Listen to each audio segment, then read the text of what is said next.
The Dave Hooker Show. A presentation of Off the Hook Sports. Objective insight, expertise, top guests. Available on YouTube, Apple, Spotify, and the Off the Hook Sports app. Download now for free. Also available on offthehooksports.com. I compute and obey. Now to Dave Hooker. Ready.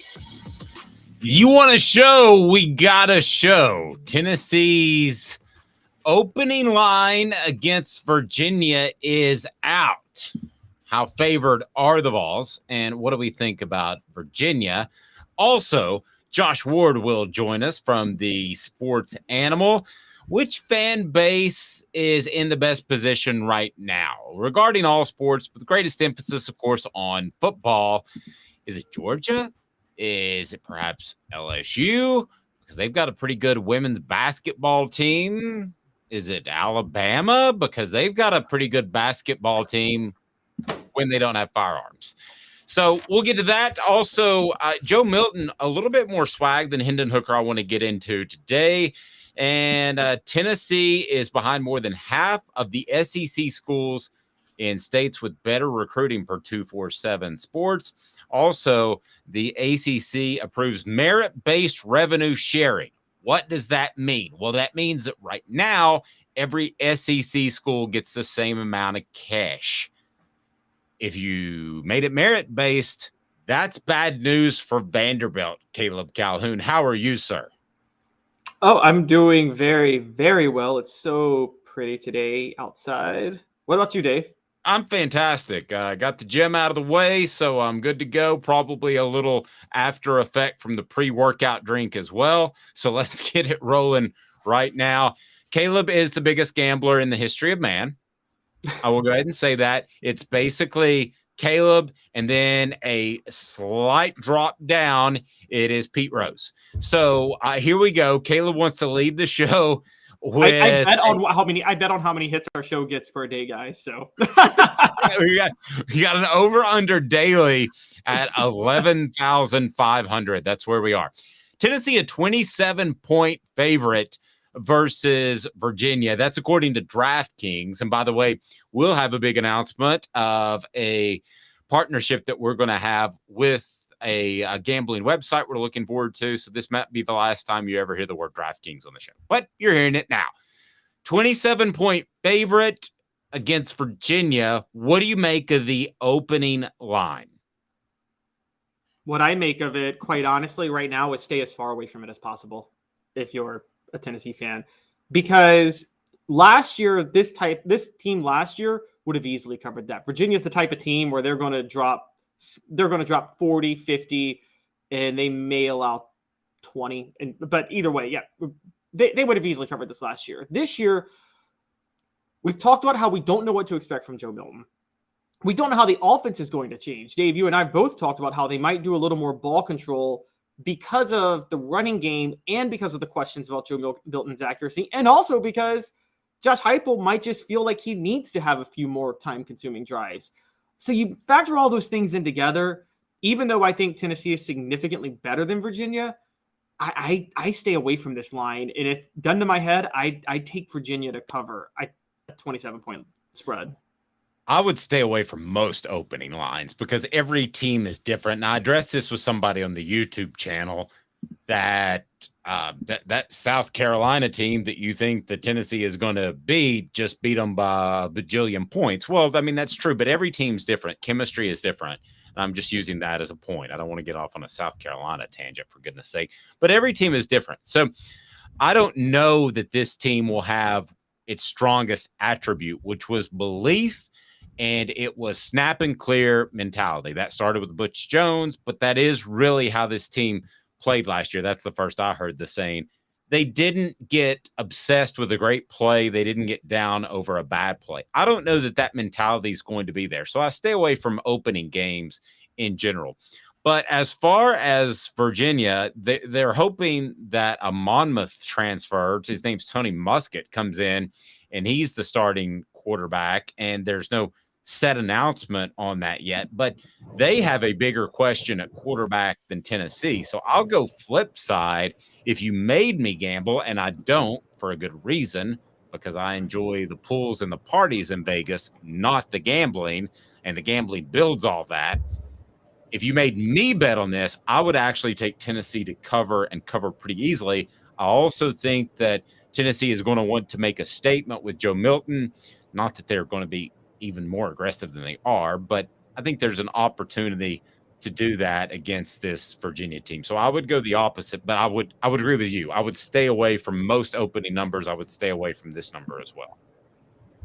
Yeah, I agreed about most opening numbers. Some I actually am a little more convinced of. It just kind of depends because there's just teams that I'm higher on to start the year that I'm lower on that not everybody else is. And so, for instance, I do believe the LSU Florida State line is out right now, and I don't care what that line is. I'm putting it all on LSU. I'm going all in on LSU to cover. I don't care what they set the line at. Honestly, I could see that because the line with Florida State's pub is going to be slanted towards Florida State by a couple, 3-4 points. I think that's going to be the case. I do like that point. I usually don't like opening games, so I love that. Yeah. And I see it now. Yeah, LSU's favored by 2. Man, put a bunch of money on. Guys, get rich now. Put a bunch of money on LSU to cover that 2-point spread on opening weekend. But, yeah, with two teams with Tennessee and Virginia, both have new quarterbacks. It's so hard to know what to expect. My gambling advice is don't touch that line. But yeah, Dave and I are on opposite sides. I just think the ball control that Heupel's going to try to implement and experiment with is going to slow them down a lot in the opener. Well, but that would be good news long term because it means your defense isn't as tired and isn't as subject to being fatigued or injured later in the season. Getting back to Virginia, they've got a deep running back group. I think they'll be pretty good there. Receiver is going to be a big issue for them because of losses from last year. And the secondary has to replace some monstrous holes, 2 all-ACC cornerbacks in Anthony Johnson and Fentrell Cypress II. Given that, have I talked you any more into perhaps Tennessee covering that they have secondary issues and might struggle to score with a Monmouth quarterback and a group of receivers that haven't proven anything at the college level? No, because what the secondary issues mean is the receivers are going to be bare and wide open, which I thought they were going to be anyway, because that's how this offense runs. Now, the question was always, when they are wide open, is Joe Milton going to be able to hit them? And so we'll have to see how that goes. I would say theoretically, yes, if it's Squirrel White, because again, Squirrel White's the one receiver you can overthrow by 20 yards and he'll still catch it. But I don't know about the rest of them. True.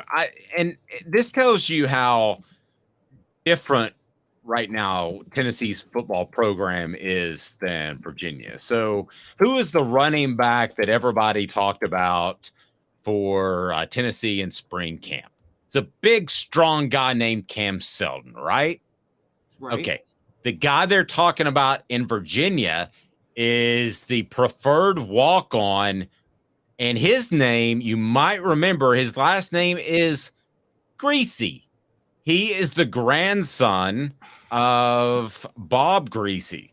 So that's a classic Kirsten Biggers. He's not really going to play, but that just tells you how different the programs are. You've got a guy that could come in and be a superstar at Tennessee, and then you got Jack Greasy for Virginia, and I would be very surprised if he has a major impact this fall. And that just gives you an idea. It is not to the level of Austin Peay, but it's more in that ballpark than you might think. Virginia's just not very good. Yeah, I don't know why. Honestly, thinking of Tony Elliott, I like Tony Elliott. I don't know why he took that job. I'm one of those believers that if you're an offensive coordinator at a school like Clemson, you do what Kirby Smart did, don't you, Dave? You wait for the right job where you can get it. That's a really good job. Because an offer is going to come from somewhere better at some point. Caleb's a big gambler. Let's get to that right now. You got a couple more lines now. I'll tell you if I agree. You've got Florida, Texas A&M, Alabama, and Georgia are out. So what do we got? And I'll tell you if I agree who you take. All right, so early, Tennessee is a 7.5-point favorite over Florida. Oh, you mean I'm sorry. I thought you meant the opening Okay, so Tennessee. Yeah, I was. Yeah, do you Oh want me to no, read I the like openers this for the better. teams? No, I like this better. I misunderstood you in the 4:15 production meeting we had this morning. Okay, so Tennessee is a what spread over Florida? 7.5. That's crazy. No, I wouldn't take that. You take Florida on the spread. All right. Yeah. I'm taking Tennessee. I'm taking Tennessee on the spread. I think they're going to do it. That's I think they're going to do it. All right, what else? A&M, Texas A&M. Oh, wait, before A&M, I missed one. South Carolina's out. They are a 13-point favorite over South Carolina. Hey now. I'm taking Tennessee in the 13. I'm with you. I'm taking Tennessee in the 13. Okay, so Texas A&M, they are 8.5. Beating Texas A&M by 8.5. Who does Tennessee have the week before? Caleb, can you remind me of that? Because you and I see this game. Don't they have South Carolina the week before? Yeah, so you and I see the A&M game a little bit differently. I tend to think that'll be closer.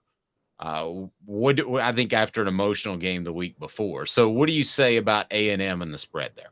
I think they fall out of bed and cover it. Come at me. That's crazy. All right, Tracy Morgan. All right, I've got Tennessee winning, but they'll cover. All right, Alabama, spread on that. By the way, hit that like and subscribe button if you haven't already. We greatly appreciate it. And the message board saying, I'm taking them all. Rocky Top Tom, though, says 7.5 over Florida in the swamp. He said, That's crazy. yes. All right, Caleb, what else we got? All right, so here we go. Tennessee, Alabama. I might make some money off this now. Alabama's a 9.5-point favorite. I got Tennessee again. Hey now. I think Tennessee keeps it close. I think Tennessee keeps it close. And I think that a lot of these numbers will change drastically, and our opinions may change drastically after we see what Joe Milton brings to the table. But as of right now, if that game was tomorrow, I would take that. All right, so what else you got? Before we get there, I would also just like to add for people questioning. In 2021, when Tennessee was a much worse program, they were within one score of Alabama in the fourth quarter at Alabama. That's the last time they were there. The time before that, 2019, that would have been a one-score game had Jared Garantano not made that really epic, stupid decision to force the quarterback sneak and fumble, and then they returned it the other way for a touchdown. But anyway. Yeah, jackass.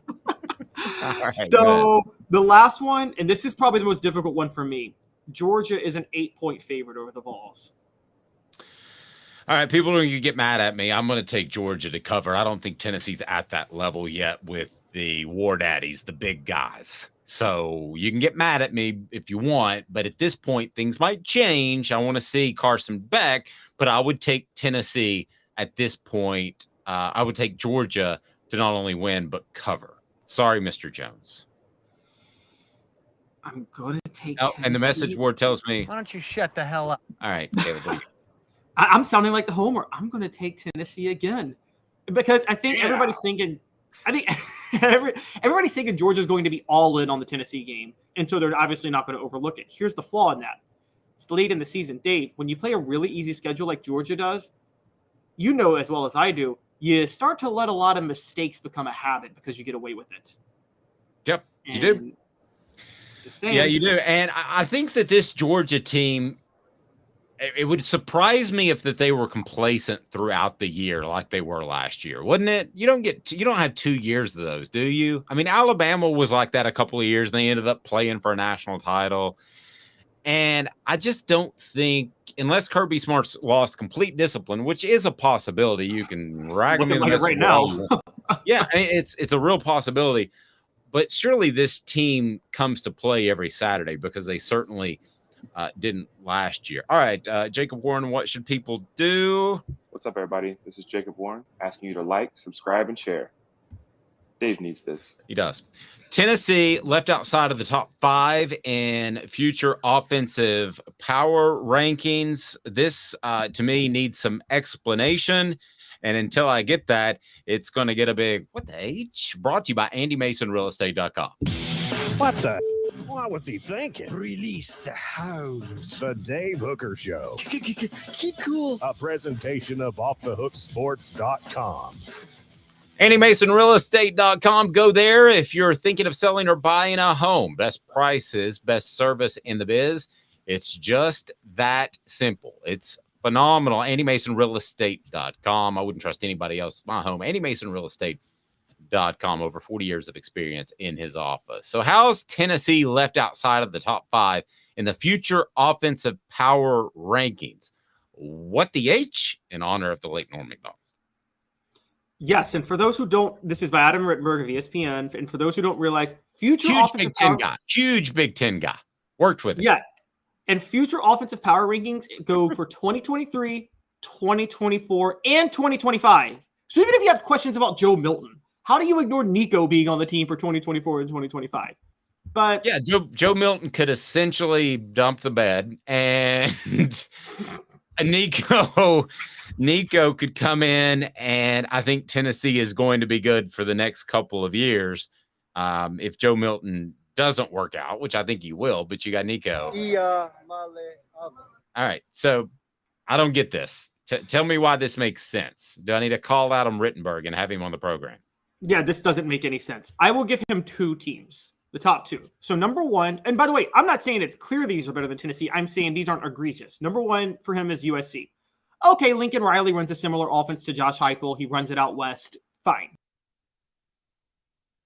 Ohio State, number 2. Fair enough. Tested and true offensive system. Whatever we think of Ryan Day, that offense has been that offense for a long time. Here's where your heads are going to explode.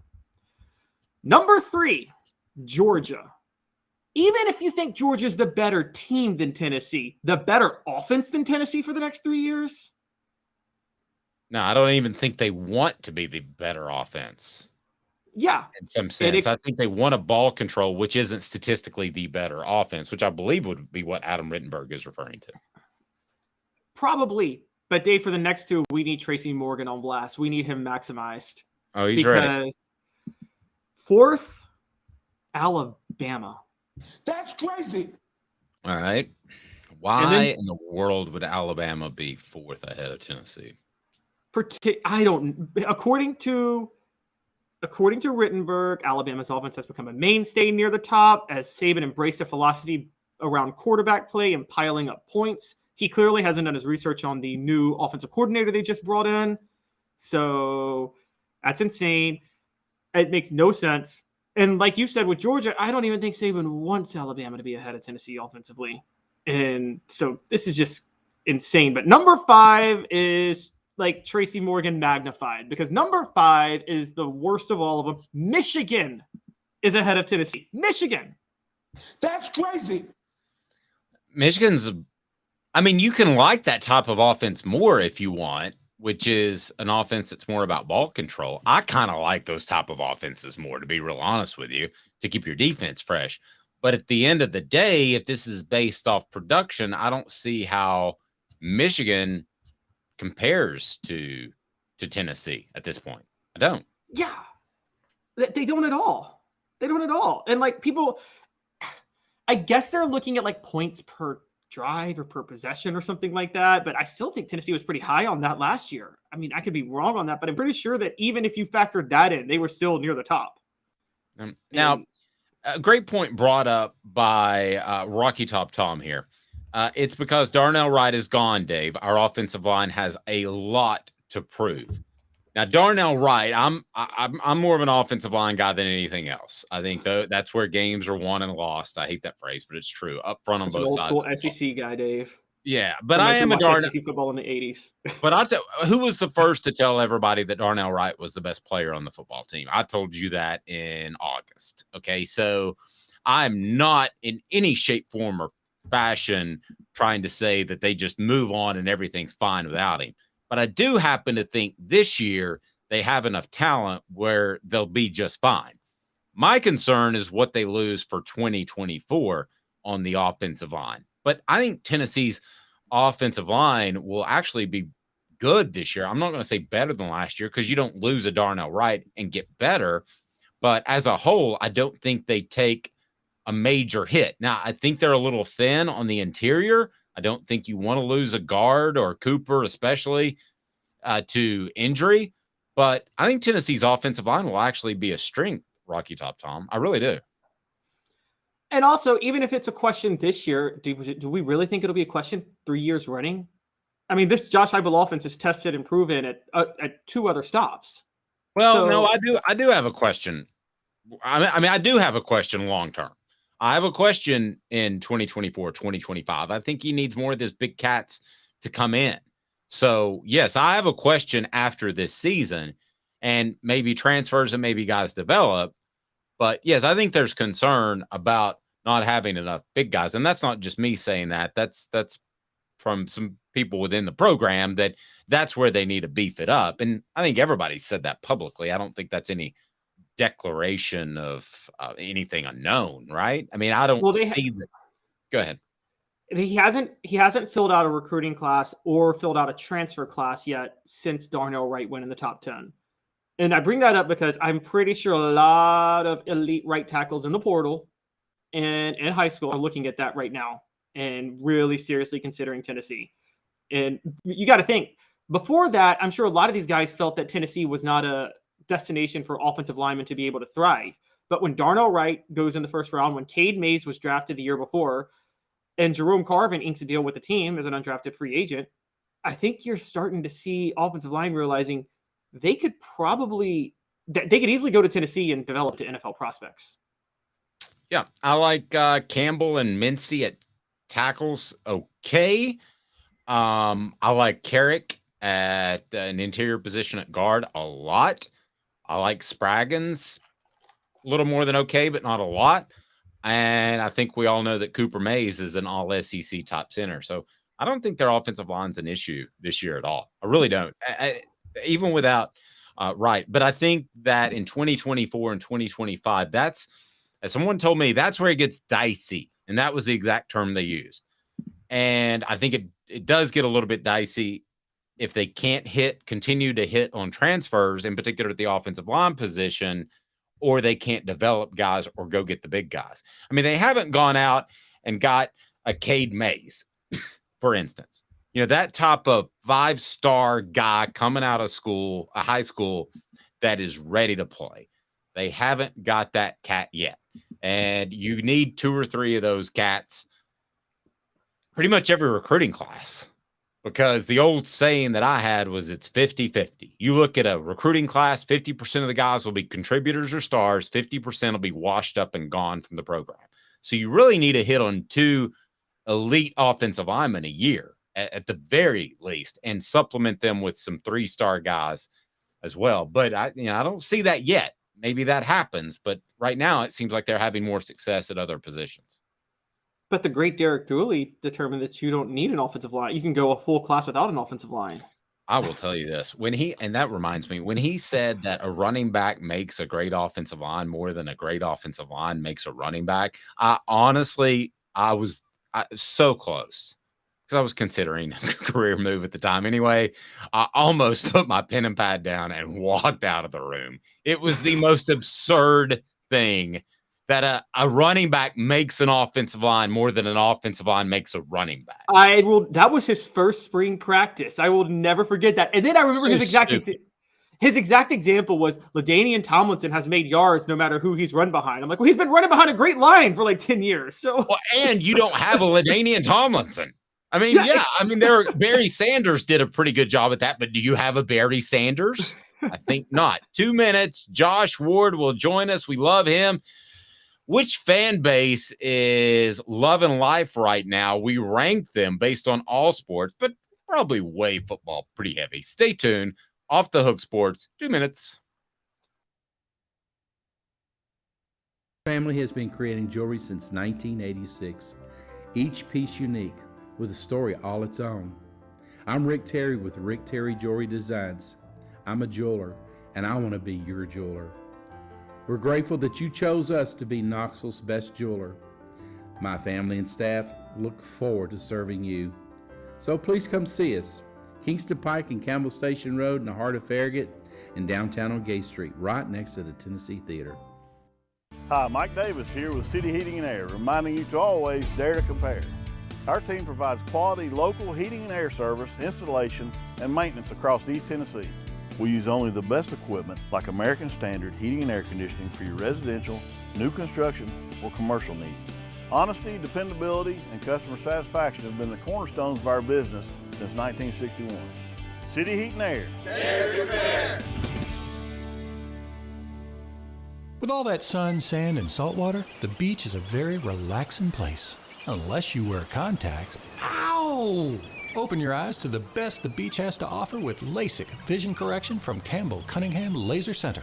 Do you want to own the more that owns every job? Then get to Vassey Lawn and Garden in Cleveland and get you a Toro. I'm David Vassey, here to talk to you about Toro.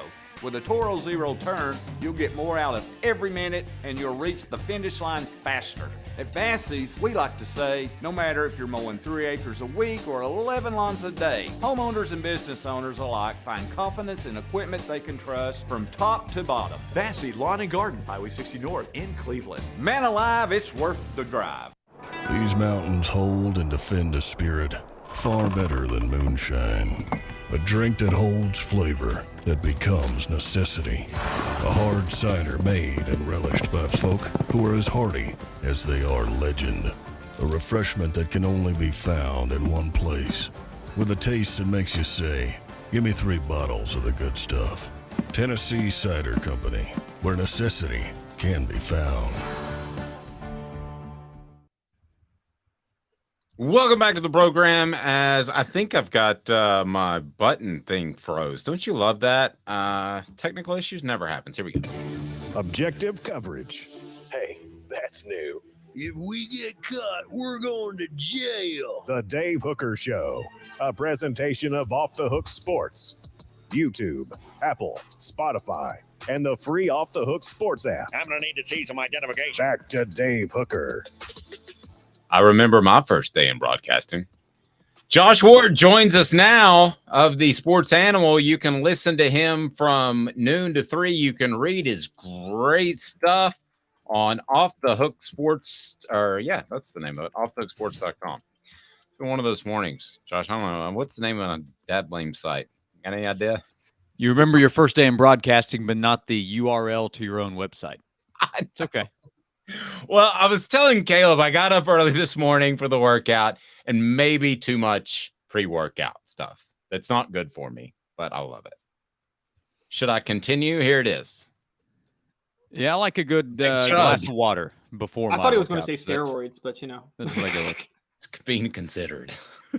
He's testosterone replacement. We'll see. It depends if they decide to be an advertiser. All right, Josh. So I wanted to will Dave inject testosterone into his body for a new advertiser? Probably. All right, Josh. So let's get to the top fan bases right now. Who's loving life? You wrote a column on that.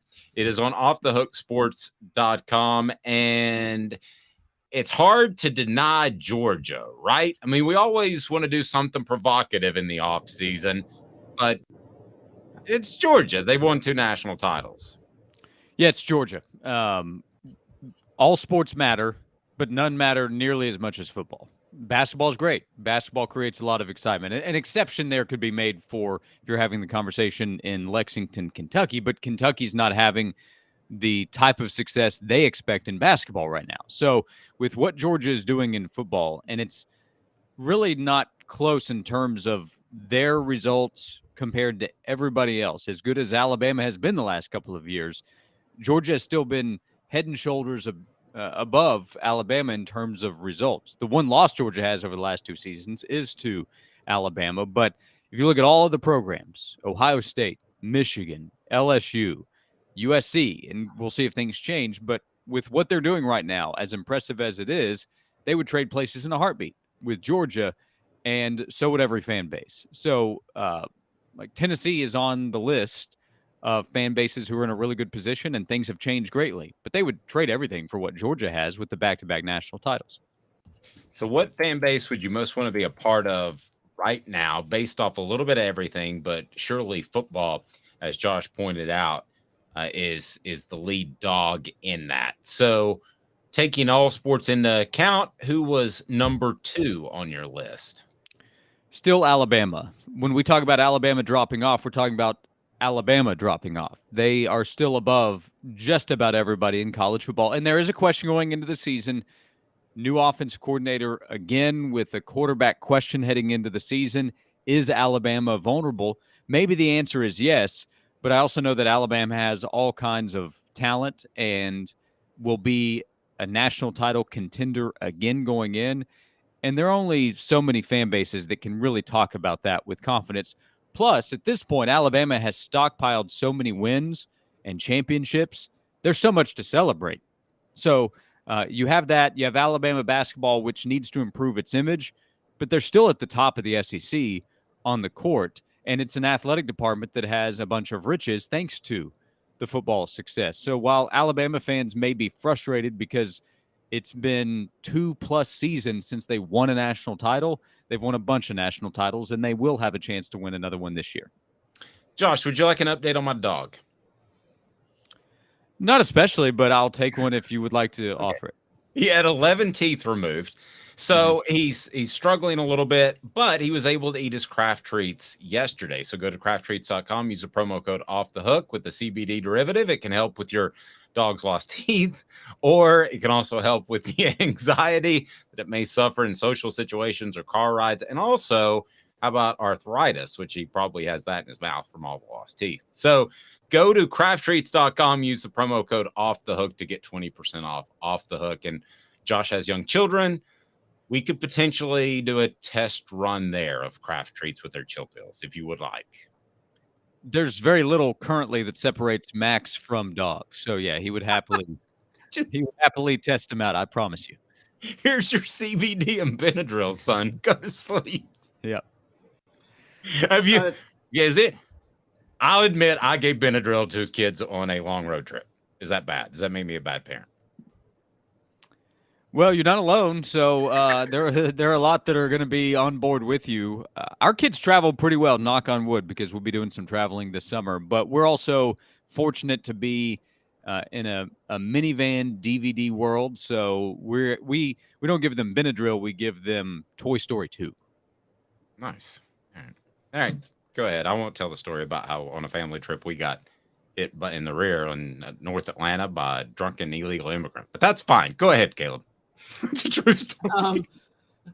Josh, so what are any of these fan bases, has anything ever topped being a fan or a student at Florida from 2005 to 2008, where you got 2 national titles in basketball, 2 national titles in football?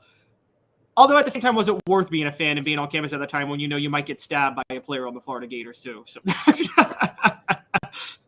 Yeah, I was going to offer as long as you didn't get assaulted during that time. You probably enjoyed, and some fans might have said, "Hey, that's cool as long as we're winning." So yeah, that was a great run because you have football and basketball at the top, and at the time, 2 of the best coaches in each sport, no doubt, in Urban Meyer and Billy Donovan. And Florida is not in that position right now, not even close. And that's why Florida fans are rightfully upset, because they've seen what their top programs are capable of.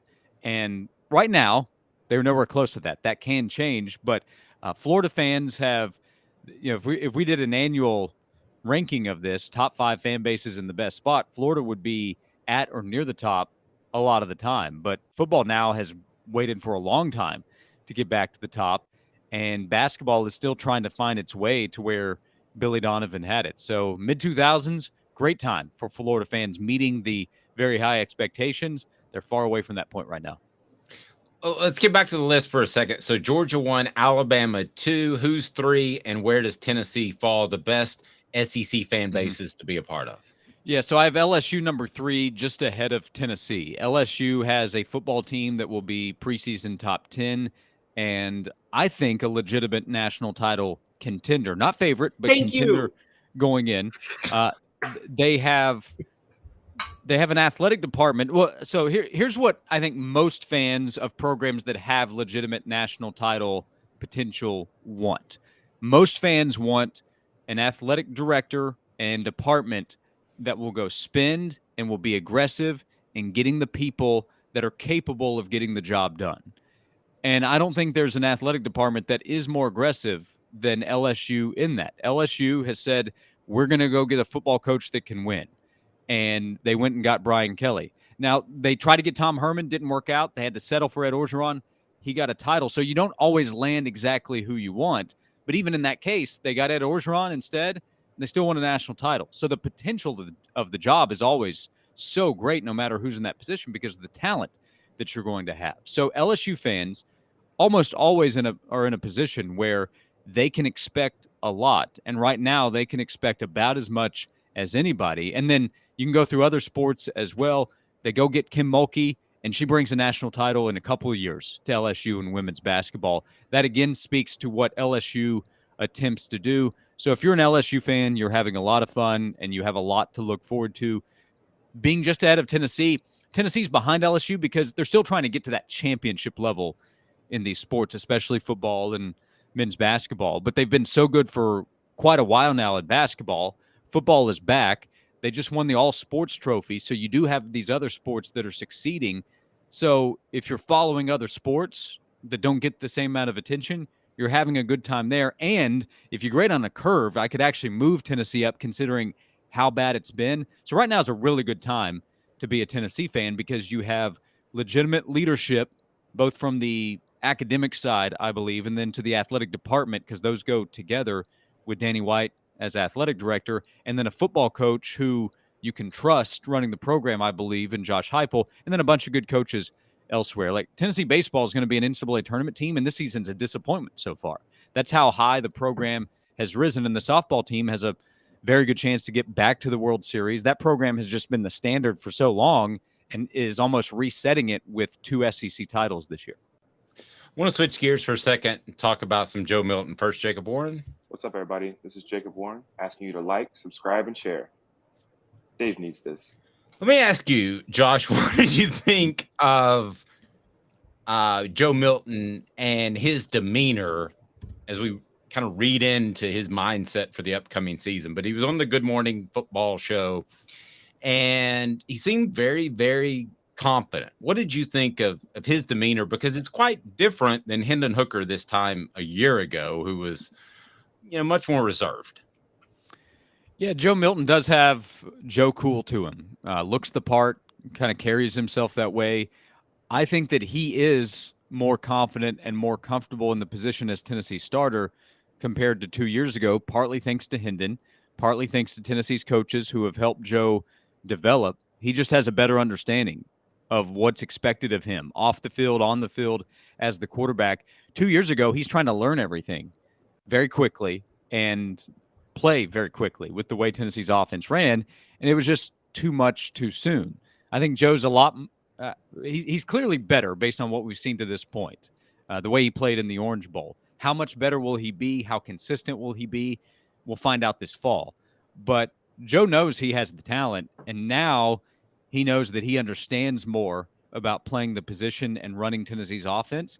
So with the natural confidence he has thanks to his athletic ability and his arm, to go along with his knowledge that he's developed over the last couple of years and his leadership skills that he's improved over the last 2 years, that's why he looks so comfortable. Josh, Dave and I had a debate yesterday, and I wanted to get your thoughts on it. I won. I'm sorry? I won. I think I won. Do you think, and we've seen Tennessee we've seen Tennessee do this before. They did this with Eric Berry and the Hall Heisman stuff. They did it with Peyton Manning in 1997. But, sending Joe Milton to New York, going on Good Morning Football, like this is a guy who's lost his starting job twice. Do you think it's risky for them to be overexposing Joe Milton like this when we're still not sure that he could maintain a starting job for a year? Well, to be clear, it's more Spire than Tennessee. So Spire sent Joe and Ramel Keaton up there, just like last year, Hendon Hooker and Cedric Tillman went because they were kind of the big pieces. Ramel's a senior on the football team now and has been a part of the program for 5 years. So, but from the perspective of Tennessee and him representing, look, he's the quarterback. I mean, he's the starter. So if it doesn't work out, it doesn't work out either way. The Heisman odds have Joe as a person to pay attention to, not a leader. That's Caleb Williams going in at USC. So if it doesn't work out, they go to Nico, and then it's just his time. And then at that point, you really need it to work out with Nico pretty quickly because you don't have other options at that position. But if you're Tennessee, you're confident, you should be, that you have helped Joe improve at the position and that he's going to be ready to take the next step as a quarterback in this offense with everything that you're capable of doing. I also think the floor is still so high for what this offense can be that you don't have to be too worried about how it plays out. But like from a marketing standpoint, we were talking about this on my show on Wednesday. Is Joe Milton not the most marketable quarterback in the SEC? Part of that's because so many guys have moved on, but I think he probably is with the way he carries himself.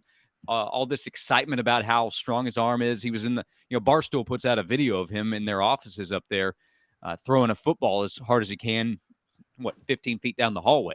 So he's just, there's something about him that is very exciting. He was on College Game Day on ESPN. That was a Tennessee thing. They put him out there.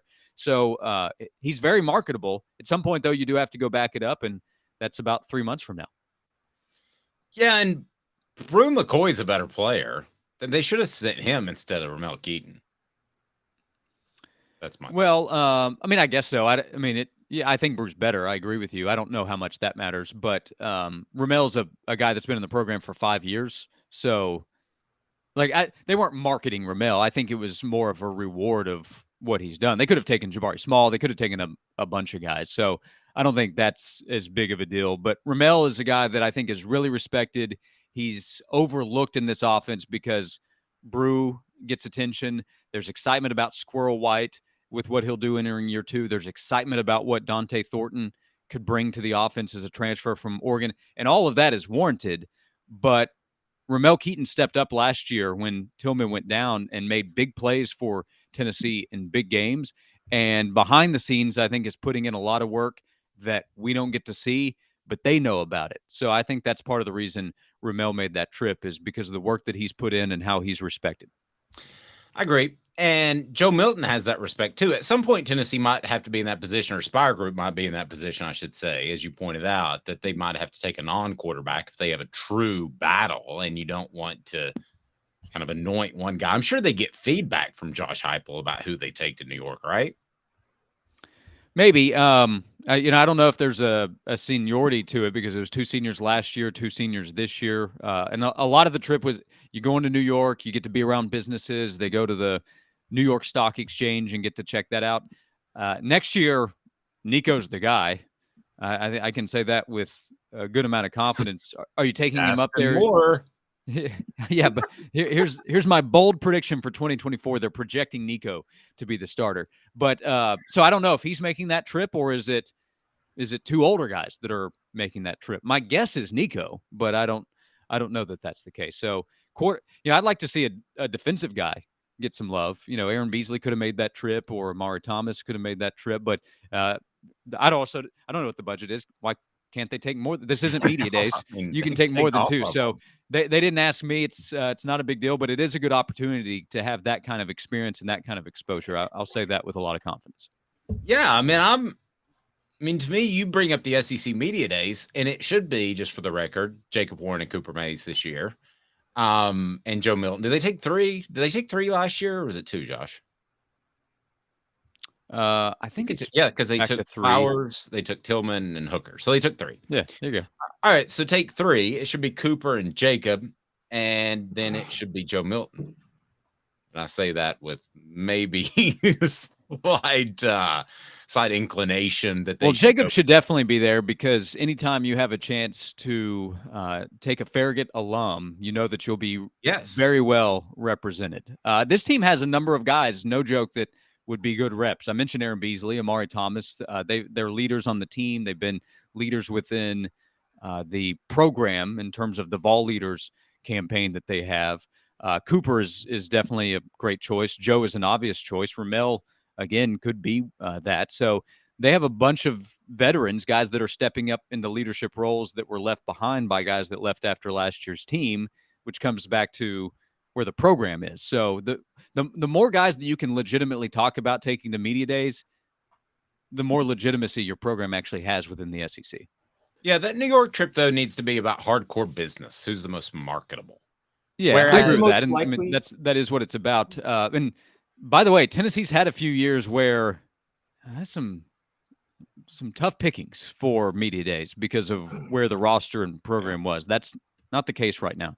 I think Tommy Townsend was a candidate before he transferred. Yeah, I mean, I don't want to name some guys, but there are some guys where they would end up on the list by the time that came out, and I was like, it's gonna be a tough week for Tennessee. Yeah, I'll name one of them is Jeremy Pruitt.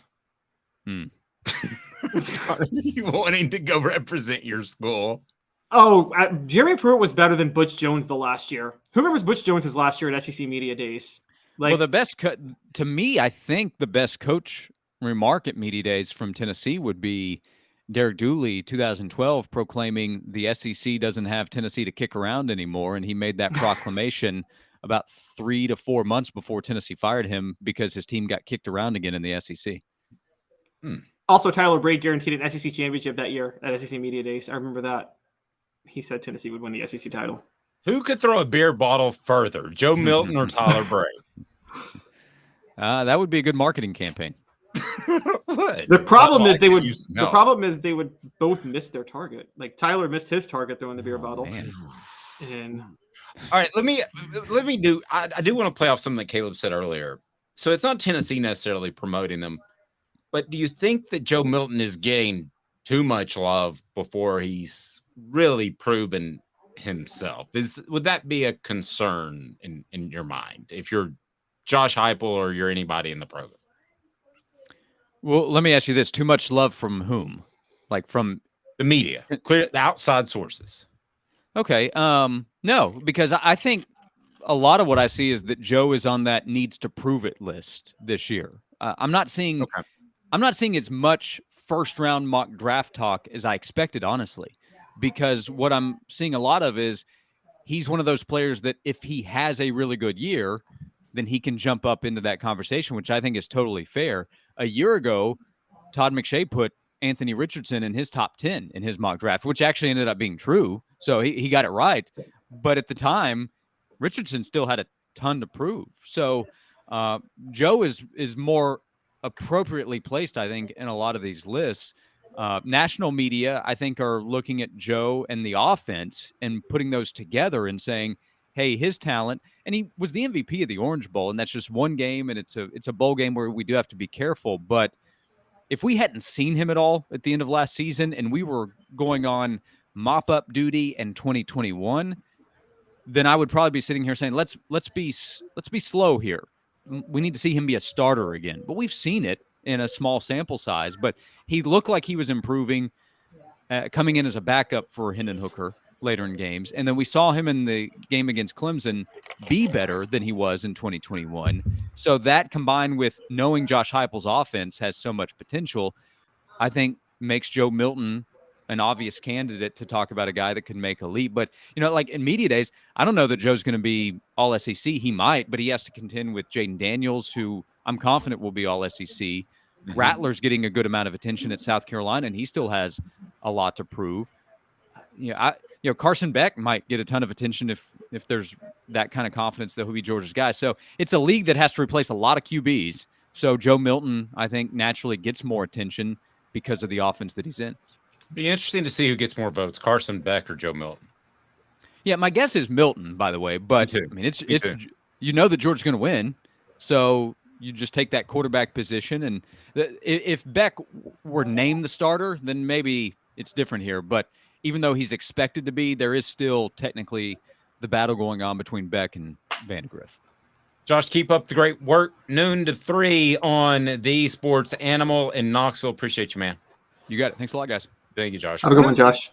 Was told to me early, Caleb, about Joe Milton, because somebody said, and actually was a South Carolina fan, I believe, said Joe Milton doesn't seem like the type of guy that would read his press clippings.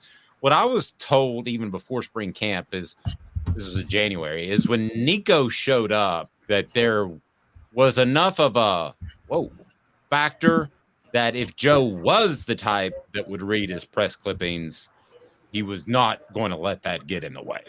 That there was enough of a, I could slip up and lose this thing, and that he responded. Not that he needed to. I don't want to make that sound wrong, Caleb, but there was enough of that where he said, I got to be a 10 out of 10 every day from a work ethic standpoint. Yeah, and that showed in the spring because Joe really worked to not – you could tell Joe had a determination in spring practice to not lose that starting job, and he didn't. Now, the question becomes, because it seemed that Joe really cemented that spot in the spring, you wonder if, I don't want to quote Nick Saban, but when he talks about the human condition is to survive, not thrive, you wonder if Joe Milton is the type of guy that can still have the same drive to stay ahead of Nico after he cemented himself in the starting job, because it's hard to keep that mentality. But yeah, I think losing his job to Hooker, I know he doesn't like to say it, but he still lost his starting job to Hendon Hooker. I think there's some things like that humbled him a little bit, that made him, I don't want to say he was cocky or arrogant, but I think kind of put him on alert. I think, by the way, Tennessee should send to New York the person that they think has the best chance of being Taylor Swift's next boyfriend, whenever that is. But, How old is she? She's getting up there, isn't she? That is true, actually. She's like 33, 30. She's 30. Gosh. Like an elderly person. By the way, I hated that Tina Turner passed away. Let's talk about somebody. If I made a short list of people I'd like to see live, she would be on that. Portions of the program. She lived in Knoxville for a minute. Born right outside of Memphis, but lived in Knoxville for a couple of years. I didn't know that. Portions of the program brought to you by Vassy Lawn and Garden. Vassy Lawn and Garden, go to vassy.com. Before we talk about Tennessee recruiting, I want to remind you that when it's industrial mowers or commercial mowers, that Vassy Lawn and Garden will take care of you. Worth the drive to Cleveland, Tennessee. Man alive, it's worth the drive. Toro, count on it. So Tennessee is where, in terms of location, as it would affect recruiting, because there's a 247 column out that's a little bit stating the obvious, but there are a lot of states that have better recruiting than the state of Tennessee. Who are they, Caleb Calhoun? So according to 247, the states with the best recruiting, there are 10 states that are ahead of Tennessee, and unfortunately for Tennessee, a lot of them are in the SEC. Tied for 10th are Illinois, South Carolina, and believe it or not, Connecticut. Yeah, Connecticut. Okay. Tied for 7th, North Carolina, Louisiana, Mississippi. By the way, these are the states with the most prospects in the latest 247 sports rankings. Tied for 7th is North Carolina, Louisiana, and Mississippi. 6th is Ohio. So they're citing themselves. Yes, they are citing themselves. They are. But you have to remember, I would rather see this list based off NFL players, wouldn't you?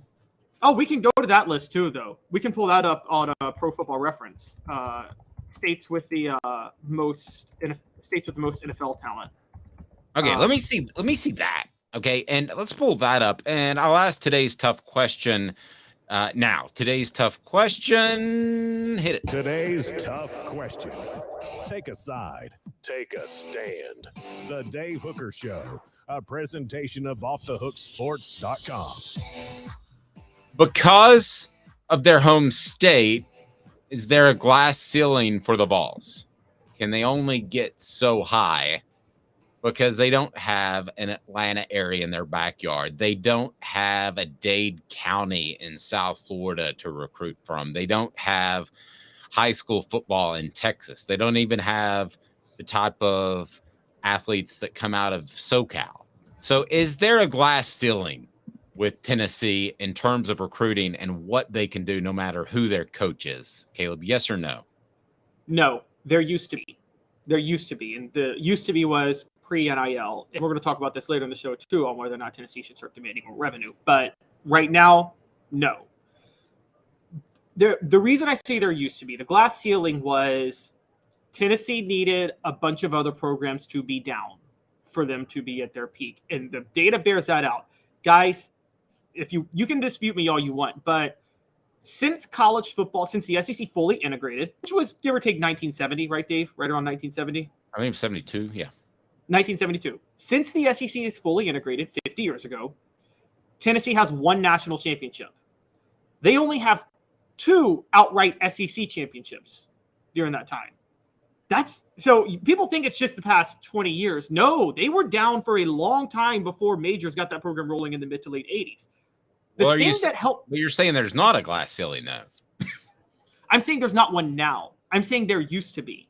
There used to be. Okay. And it was borne out in fact that there used to be. Tennessee didn't become that golden age of the 90s and 2000s. That was solely due to Georgia hiring bad coach after bad coach after bad coach. Otherwise, that 90s run doesn't happen. Sorry, y'all can dispute me on that, but that's why Tennessee was ahead of Georgia during that time. Okay, I don't think there's a glass ceiling, but for a far different reason. I think that you have to have either an elite recruiter or maybe in this case NIL. So I don't think there's a glass ceiling because you can recruit places like Atlanta. You can recruit places like the Carolinas. You and I have gone back and forth on Nashville a little bit. I do think eventually that will produce a good amount of talent. It hasn't historically. And you have a lot of guys that are from all over the place because Nashville's kind of turning into a mini Atlanta. But I think eventually that you're going to see some pretty good players come out of the Nashville area. And, there's Beasley would be one. Jalen Ramsey was another. I think that you're going to see that. But the reason that I think that if there's a glass ceiling at all is because there's only so many uber elite recruiters. And I consider Philip Fulmer to be one of those. And there was a great story that we'll talk about on the Celebrate 98 series. It's going to have Sean Ellis, but I was visiting with Dion Grant about the Celebrate 98 series. And Philip Fulmer was the only person that would go into his home, the only head coach that went into his home because it was in the projects. So you have to have somebody that is that dedicated to recruiting. Where on the flip side, Derek Dooley didn't go to one high school football game his entire time at Tennessee. So you have to have that guy that's uber recruiting or have this NIL in place, one or the other. So I don't think there's a glass ceiling because I think Tennessee, obviously they won the national championship in 98, very well could have won it in 99, could have played for it in 2001. That'd be a heck of a 3-year run, right? If you played for 3, won 1 or 2 and 3. So I think it's proven that there's not a glass ceiling. You just have to have an elite recruiter or take advantage of NIL because the funds you have, one of the two. You have to take advantage of NIL. Dave, I got to be honest with you. I think in the 90s, there were elite recruiters were at a premium. I think there's a lot more now. And because let's call it what it is with recruiting. Basically what you just said about Fulmer. Recruiting is about your drive more than it is your ability. It's about how committed are you to recruiting. Am I right about that? It's how dedicated are you to it? Yes. And it's easier now too with cell phones and social media. Exactly. Remember, if you couldn't get a guy on the phone in 1995 because he didn't have a cell phone, you had to call his head coach. You had to run him down through maybe an intermediary or a parent. I mean, so I don't think it's as hard of a job now as it was back when Philip did it. Right. And so recruiting is more about dedication than it is actual skill. And there's a lot of dedicated recruiters now. I mean, look, let's be fair. Jeremy Pruitt was a dedicated recruiter. He was a dedicated recruiter. Just wasn't the best coach. But Jeremy Pruitt also had another part to his game, which helped a lot, which he was a great talent evaluator. I'll say this. The best talent evaluator of any coach post Philip Fulmer was Jeremy Pruitt, and he may have been a better evaluator than Fulmer was. I would say one of the things he mentioned, though, I don't know if you know this, Pruitt didn't even try for Nashville that much. He said, he told a guy I know in Atlanta, a guy who runs a podcast in Atlanta off camera one time, he said, the only place where I can get elite talent in Tennessee is Memphis, and I have to compete with a bunch of other schools from Memphis because that's not really a Tennessee pipeline. No, it's not at all. Yeah. Might as well be Memphis, Mississippi, or Memphis, Arkansas. Yeah. Ole Miss can compete with Tennessee for Memphis kids. Alabama competes with Tennessee for Memphis kids. So he openly said, he's like, that's the only place where you can get consistent elite talent in the state. And he basically said straight up, most in-state kids in Tennessee are really overrated. Most high school talent in Tennessee is overrated. And in the message board, SC Scout guy, who's a South Carolina fan, said, I think Shane Beamer realizes exactly what I'm saying. He is constantly in recruits' homes and at their games. This has the highest social media interactions of any coach in D1, according to 247. True. And who was he a GA under? Philip Fulmer. Also, I think it's something to be concerned about. And that's why we brought up the Beamer versus Heupel. And I would say this to any South Carolina fan. Would I take Heupel right now? Yes. Do I feel as confident as I did before the way South Carolina finished? No. But yeah, I think that Beamer is going to be that guy that maybe not, his coaching staff may not be elite, from an X's and O's standpoint, but he's going to beat the bushes in recruiting. It also helps that he's a little bit younger. And at some point, you can't beat the bushes quite like you used to. Yeah, but watch out for one thing you said, SEC scout guy. You said he has the highest social media interactions. Do you guys know who the first SEC coach to really get out ahead of the curve and embrace social media was? I don't think I do. It was old Butch Jones, crew cut Butch Jones. Oh, that's true. Yeah, he was way out. He was heavily out on Twitter. How'd that work out for him? Because you still have to evaluate the talent and you still have to develop the talent. And Butch Jones couldn't do either of those things. Well, but that doesn't mean it's a bad idea to do it. I mean, you ultimately, okay, like the Dooley thing, you have to be in front of the kids. Like the Fulmer thing, you have to be at their home. You have to do all that. But it doesn't hurt that your social media it's at most the icing on the top of the cake, right? It's to use the Dooley phrase, it's the hot sauce. Yes. But Lane Kiffin is very active in social media, not really helping him recruit at Ole Miss. No, they're all transferred NIL guys, no question about it. But 2 minutes, why Vanderbilt doesn't deserve any money. How about that? He's Caleb Calhoun. I'm Dave Hooker, Off the Hook Sports. And Craving Wings South North Shore location, where we've heard people say that you can get the best wings in East Tennessee. Pero ¿quién es este? El número 87, Jacob Warren. I'll just do 6 of my sauce 87, please. Imposible, señorita. Dale 6 más. Look at these wings. Perfectas, deliciosas, fantásticas. Man, I don't know what you're saying, but it sounds awesome. How do you say fresh, never frozen in Spanish? Frescas, nunca congeladas. Make your way to Craving Wings and get you 6 más. But what was funny about Cadis, we were a full continuum of care at that time. We had detox, we had inpatient, we had outpatient. So we were doing a lot of the things that we do now. But now we just do them so much better. It's really a simple program, but we're complicated people. I am what I am, and now I got to do something about it. You can take your life back. Call Cadis today.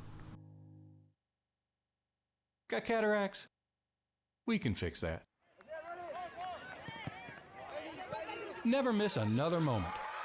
With a little help from Doctors Campbell, Cunningham, Taylor, and Hahn at cctis.com. Do you want to own the more that owns every job? Then get to Vassey Lawn and Garden in Cleveland and get you a Toro. I'm David Vassey, here to talk to you about Toro. With a Toro Zero Turn, you'll get more out of every minute and you'll reach the finish line faster. At Vassey's, we like to say, no matter if you're mowing 3 acres a week or 11 lawns a day, homeowners and business owners alike find confidence in equipment they can trust from top to bottom. Vassey Lawn and Garden, Highway 60 North in Cleveland. Man alive, it's worth the drive. Our family has been creating jewelry since 1986, each piece unique with a story all its own. I'm Rick Terry with Rick Terry Jewelry Designs. I'm a jeweler, and I want to be your jeweler. We're grateful that you chose us to be Knoxville's best jeweler. My family and staff look forward to serving you. So please come see us. Kingston Pike and Campbell Station Road in the heart of Farragut and downtown on Gay Street, right next to the Tennessee Theater. Who's this guy? Hello, wizard. The Dave Hooker Show, a presentation of Off the Hook Sports. What? YouTube, Apple, Spotify, and the free Off the Hook Sports app. Back to Dave Hooker. Couple of good message board moments. Tweet by tweet. Butch Jones's old saying, brick by brick. And then somebody, let me go back. All right, Smoky Mountain Red asked me, is Kiffin available for my next birthday party to play guitar? Yeah, I mean, I'll ask him, but the text back's going to be, what's the guy-to-girl ratio going to be? I mean, he's not going to show up with a bunch of dudes there. And also, what's the guy? Well, wouldn't it be what's the guy to girl under 30 ratio? Sorry. You said that, I didn't. So when he goes, Dave, can I talk to you for a second? At FCC Media Days. Caleb said it. It wasn't me. One other note. Of age, by the way, of age. Okay, I'm talking like Leo DiCaprio style. Yeah. Some weird R. Kelly thing going on. Yeah. All right. So the ACC has approved a merit-based revenue sharing. Okay, so let me tell you what this is going to do in the front end, then tell me if you like it on the message board. because this will destroy. Smoky Mountain Red said he can arrange that. He can arrange a strong female to male ratio. Good. And maybe I'll show up. So, by the way, it is my anniversary today. So, oh, congratulations. Yeah, pretty cool. Pretty cool. She's I outkicked my coverage. I'm the Dustin Colquitt of husbands. So, 3 years. No, 27. But all right, so here we go. This will destroy college football as you know it, but I think it will make it better. And that is the ACC has approved a merit-based distribution of funds. In other words, you do better in the athletics departments, then you're going to get more cash. Sounds like a big, huge mess, and it probably is. But here's how it will destroy college football and athletics as you know it, which might not be a bad thing, because the smaller schools that don't get as much money are already behind, because then they would get less money, so they're going to fall further behind. It's exactly like small market teams in Major League Baseball. They fall further behind while the Yankees sign a new contract with the YES Network. So if this happens, you are definitely going to see a super conference, and I'm all for it in both the ACC and the SEC, because does Vanderbilt bring as much to the table as Alabama or Georgia or South Carolina or Florida? Absolutely not. And we can talk all day about how they bring academic integrity. I don't give two flips. At the end of the day, I think that this will happen maybe at the ACC, and it will grease the wheels towards a separate super conference. So the ACC, as Smoky Mountain Red pointed out, grasping at straws. Yes, they are. They're trying to save their conference. But in reality, it's like when I sat down with Roy Kramer in 2000. And I said, do you realize what you've created with the BCS would set up a playoff because you're seeding teams? And he goes, no. I was like, okay, but no, you are. I mean, that's what you're doing. You're seeding teams. And so this is they don't mean for it to do this, but this will grease the wheels for them to fall apart anyway, and could grease the wheels for a super conference if other conferences adopt it. Thoughts, Caleb? Yes, but other conferences are not going to adopt this. And I will tell you. So. I don't think so. Because the Big 12 adopted this with Texas. It nearly destroyed them. The ACC is doing this. Here's what's happening.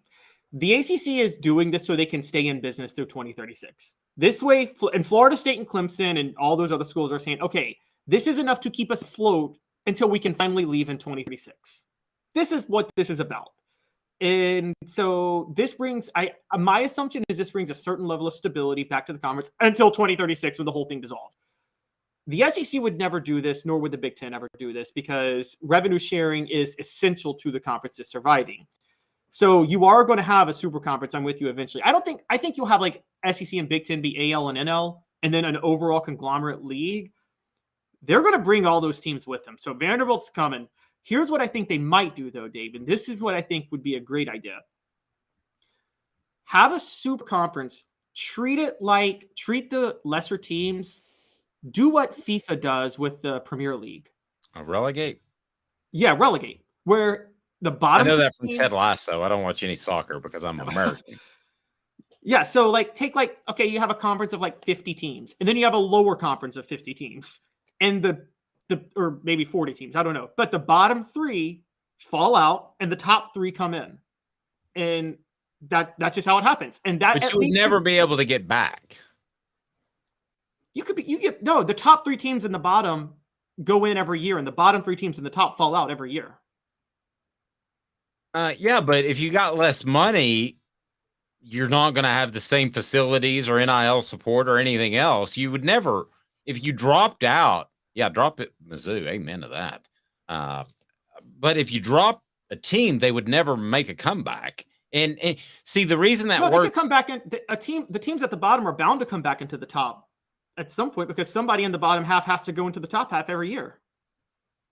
Yeah, but at least in soccer, you can spend more money. I mean, I don't see how that works. But I think those bottom teams would continue to be the bottom teams forever, and you might rotate them in.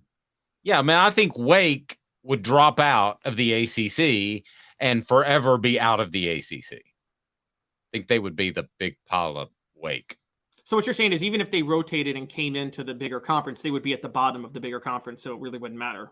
Yeah, they might rotate in. I tell you, too, where if I'm an SEC fan, this perks up my ears. Because if the ACC does this or does what you're talking about with relegating, and they somehow have their bottom half is even lower than it is now, and it's pretty low already. The bottom half of the ACC is pretty bad.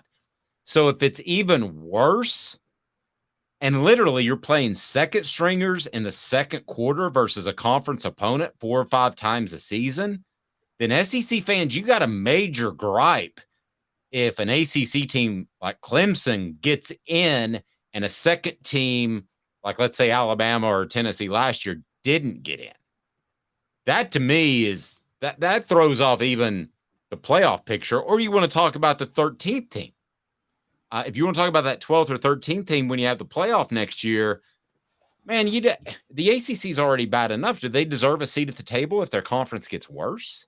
Well, this is something Josh Pate brought up, which is if college football is somewhat evenly spread out like it used to be, it's okay to have these conference championship automatic bids, but it's laughable to have the top 6 conference champions get automatic bids now because there were two. First of all, as Pate points out, if you're a top 6 if you're a conference champion and you can't be in the top 12, how in the world do you deserve to be in the playoff at that point?